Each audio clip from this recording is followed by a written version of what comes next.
क्या ओम और अल्लाह एक हैं अथवा अलग अलग हैं और इनके अलग अलग अर्थ हैं? आज हम इस वीडियो के माध्यम से इस विषय पर अपने विचार रखने का प्रयास करेंगे। ओम हिंदू सनातन धर्म के ईश्वर का प्रतीक है। अल्लाह इस्लाम धर्म के ईश्वर का प्रतीक है। हिंदू सनातन धर्म और इस्लाम दो अलग अलग विचारधाराएं हैं। दोनों में ओम और अल्लाह के अलग अलग अर्थ बताए गए हैं। कुछ समानताएं वैचारिक धरातल पर दिखती हैं। उनके आधार पर कुछ लोग यह बताने की कोशिश करते हैं कि दोनों चीज़ें एक ही हैं, नाम केवल अलग अलग है। इस तरह की बात बहुत सारे लोग अपने अपने विचार के माध्यम से रखते हैं। और एक कहावत भी है, ईश्वर अल्लाह तेरे नाम सबको सन्मति दे भगवान। सामान्य बोलचाल की भाषा में इस तरह की लोग बात करते हैं। और यहाँ पर एक बात यह भी है कि मानव समाज में आम धारणा यह भी है कि कोई न कोई शक्ति ऐसी है जो समूचे ब्रह्मांड को कंट्रोल कर रही है, संचालित कर रही है। यह भी एक तरह की धारणा है। मोटे तौर पर हर ईश्वरवादी धार्मिक विचारधाराएं यह कहती हैं कि जो है ईश्वर ही वह शक्ति है जिसने धरती को बनाया, आकाश को बनाया, चाँद को बनाया, मनुष्य को बनाया, वनस्पतियों को बनाया। या यह कहें कि जिसने जितने भी चीज़ें यूनिवर्स में हैं उन सभी चीज़ों का निर्माण ईश्वर या इस तरह की किसी शक्ति ने किया है। विनाश वही करती है, कंट्रोल करती है और सृजन करती है। इस तरह की बातें हर ईश्वरवादी विचारधाराएं करती हैं।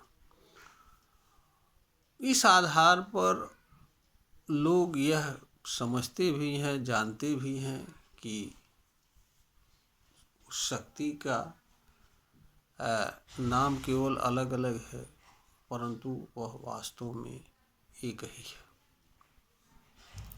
यह बात अपनी जगह पर है, परंतु जहाँ तक ओम और अल्लाह की बात, इन धर्मों में इन दोनों शब्दों के जो अर्थ बताए गए हैं वह अलग अलग हैं। दूसरी बात यह भी है कि ओम सनातन धर्म का जो प्रतीक चिन्ह है ईश्वर का, उसका उद्देश्य इस्लाम धर्म के अल्लाह से अलग है। यहाँ पर एक व्यक्ति ईश्वरत्व को प्राप्त कर सकता है। इस्लाम में ऐसी कोई चीज़ नहीं है। यहाँ पर ईश्वर को निर्विकार स्वरूप भी कहा जाता है, अर्थात जिसमें विकार न हो वह ईश्वर होता है, किसी तरह का दोष न हो, दुर्गुण न हो। कोई भी मनुष्य ऐसा है जो विकारों से मुक्त कर सकता है। हाँ, यह कठिन कार्य है परंतु असंभव नहीं है, और वह विकार से स्वयं को मुक्त कर ईश्वरत्व प्राप्त कर सकता है। इस तरह की बात शंकराचार्य ने कहा है। उन्होंने कहा है, अहम ब्रह्मास्मि, मैं ब्रह्म हूँ। यह चीज इस्लाम नहीं स्वीकार करती है। यहाँ पर इस्लाम की विचारधारा अलग हो जाती है। इसी तरीके से यहाँ पर ओम परम ब्रह्म का प्रतीक है। यहाँ पर ब्रह्म के 3 स्वरूप बताए गए हैं। एक स्वरूप भगवान शंकर के माध्यम से जो विनाश के प्रतीक है, दूसरा विष्णु जो समस्त संसार के पालनहार हैं, पालन करता है, और तीसरा प्रतीक जो है ब्रह्मा है, जो समस्त सृष्टि के सृजनहार हैं। तो व्याख्या के स्तर पर और तमाम सारी चीज़ों के स्तर पर ओम और अल्लाह की व्याख्याएं अलग अलग बताई गई हैं। यह व्याख्याएं सही हैं, गलत हैं, यह इस वीडियो का विषय नहीं है, न इस वीडियो से मेरा कोई लेना देना है। परंतु जहाँ तक ओम अर्थात परमात्मा वह शक्ति है जो सर्वश्रेष्ठ होती है, इसका अर्थ अल्लाह को ऑलमाइटी सर्वशक्तिमान कहा जाता है। तो दोनों की जो व्याख्या है, दोनों के उद्देश्य हैं, अलग अलग हैं। इसलिए दोनों को एक कहना हमारे समझ से उचित नहीं है,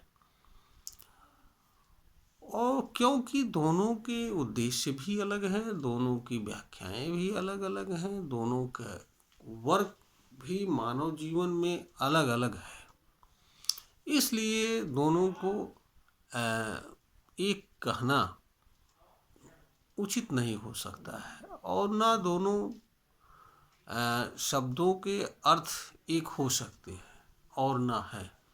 इसलिए दोनों को एक कहना हमारे समझ से उचित नहीं है, और इस तरह की बात कह करके भ्रम फैलाना भी उचित नहीं है। यहाँ पर एक बात यह भी है कि मनुष्य किसी भी धार्मिक विचारधारा को छोड़ सकता है, दूसरे को अपना सकता है, या वह किसी भी धार्मिक विचारधारा को न माने इस रूप में भी जीवन जी सकता है। इसलिए किसी दो धार्मिक विचारधाराओं को या उनके प्रतीक ईश्वर या उनके चिन्ह को एक बताना यह भी उचित नहीं है, और यह भी इससे किसी समस्या का कोई समाधान नहीं है। बहुत सारे लोग यह कहते हैं कि अगर ये एक हो जाए तो समस्या सुलझ जाएगी। ऐसा भी नहीं है। समस्या धार्मिक विचारधारा के कारण नहीं है, धर्म ग्रंथों के कारण नहीं है। समस्या मनुष्य की स्वार्थ, लोभ, लालच के कारण है। जब तक मनुष्य इससे स्वयं को मुक्त नहीं करता, तब तक वह अच्छे समाज का निर्माण नहीं कर सकता है, संघर्ष से मुक्त नहीं हो सकता है, विवाद से मुक्त नहीं हो सकता है। तो ईश्वर, ओम और अल्लाह को एक समझना उचित नहीं है, ना ये एक हैं, दो अलग अलग शब्द ही नहीं हैं, इनकी व्याख्याएं भी अलग अलग हैं। अगर दोनों के अर्थ और व्याख्या एक होते तो इनके माध्यम से जो चीज़ बोध हो सकती है वह चीज़ भी एक होती। मात्र यह कहने से कि कोई चीज़ है जो सभी चीज़ों को कंट्रोल करती है, उनके कारण ओम और अल्लाह एक हैं, यह भी उचित नहीं है।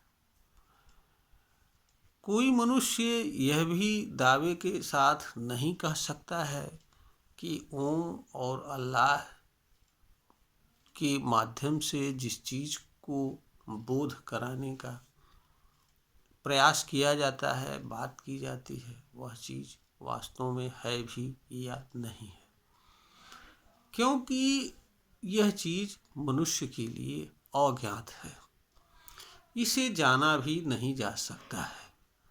कुछ चीज़ों के होने के आधार पर एक अनुमान लगाया जाता है और यह समझा जाता है कि इस तरह की कोई चीज़ है, परंतु वास्तव में है या नहीं है, यह बात भी दावे के साथ कोई नहीं कह सकता है।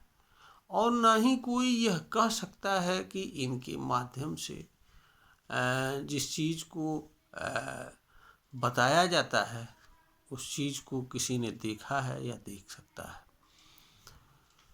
परंतु इसका मतलब यह नहीं है कि इनका कोई मतलब नहीं है। इनका पूरा पूरा मतलब है। यह अलग अलग विचारधाराएं हैं। दोनों विचारधाराएं अलग अलग रूप में मानव जीवन के कल्याण के लिए कार्य करती हैं। अगर ईमानदारी से इनका अध्ययन किया जाए, जानकारी किया जाए और इनमें जो भी अच्छी चीज़ें बताई गई हैं उनका अमल लाया जाए तो मानव जीवन में निश्चित ही कल्याण हो सकता है। और धर्म ग्रंथ एक बताने का विषय नहीं होते हैं, लड़ाई झगड़े का विषय नहीं होते हैं। इन्हें एक बताने से भी कोई समस्या हल नहीं होती है, लड़ाई झगड़े से हल नहीं होती है, और किसी तरह से की कमी निकालने, दोष देखने से भी मनुष्य की किसी समस्या का समाधान नहीं होता है। मनुष्य के भीतर बुराई धर्म ग्रंथों के कारण नहीं है, बल्कि उसके अंदर बुराई स्वार्थ, लाभ, लालच, अहंकार आदि के कारण से है। अगर व्यक्ति इनसे मुक्त कर ले स्वयं को तो वह अपने भीतर विद्यमान बुराइयों से मुक्त हो सकता है। इसलिए इस तरह की जो बात कर रहे हैं कि ओम और अल्लाह एक है, और इस तरह की बातें निरर्थक हैं, बेमतलब हैं। हर कोई अपने अपने धर्म को मानता हुआ दूसरे धर्म के बारे में किसी तरह की टीका टिप्पणी न करे, यही सभी मानव हित के लिए कल्याण है और इसी में सबकी भलाई है। यह वीडियो ज्ञानवर्धन हेतु बनाई गई है। अगर श्रोता को ज्ञानवर्धन के योग्य प्रतीत होती है तो इसे लाइक करें और शेयर करें, सब्सक्राइब करें।